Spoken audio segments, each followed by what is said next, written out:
as we look at our scripture readings for this Sunday, appointed for today, the fifth Sunday in Lent. And the first one is from Jeremiah chapter 31. I already gave you a little bit of a lead into what the gospel lesson is about. Jesus says he came not to be served, but to serve and to give his life as a ransom for many. Let me introduce this lesson in this way. When I was going through school, when I was studying to be a pastor, our professors made a huge distinction between a contract and a covenant. Okay? I know those lines kind of get blurred today. I got to admit, when I was growing up, I'd never heard the word covenant except in church. Now I know that word is used in a lot of places, like the condominiums have a covenant, things like that. But biblically, here's the difference between the two. A contract is an agreement between two equal parties. They each agree to do 50% of whatever is involved in that contract. They're equal to each other. They share things together, but they're equal. A covenant, in biblical terms, and even in the secular world at the time when the Bible was written, especially Old Testament times, was when a king of one nation, which was much greater, more powerful than another, said to this weaker nation, we will take care of you, we will protect you, we will defend you, but we ask this of you. Your part of the contract is you obey us and you trust us.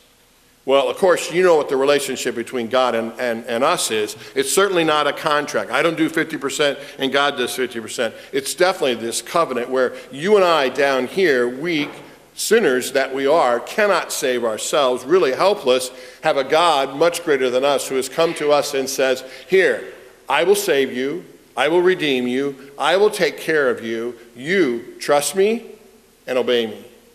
Here's an example of that covenant in Jeremiah chapter 31, where God reminds them that the original covenant he made with them, they broke, so God's got to come in. Thanks be to God, he does, and he does come into our relationship, and his part in that is he's going to serve us, he's going to buy us back. So with that in mind, I want you to look at Jeremiah 31, and we're going to pick it up at verse 31. God says, behold, the days are coming, declares the Lord, when I will make a new covenant. Testament isn't a bad word there either. Think of Old and New Testament, or the New Testament in Jesus' blood, we're going to take in just a moment, with the house of Israel and with the house of Judah. Not like the covenant I made with their fathers on the day when I took them by the hand to bring them out of the land of Egypt, my covenant that they broke, though I was their husband, declares the Lord. For this is the covenant that I will make with the house of Israel after those days, declares the Lord. I will put my law within them, and I will write it on their hearts.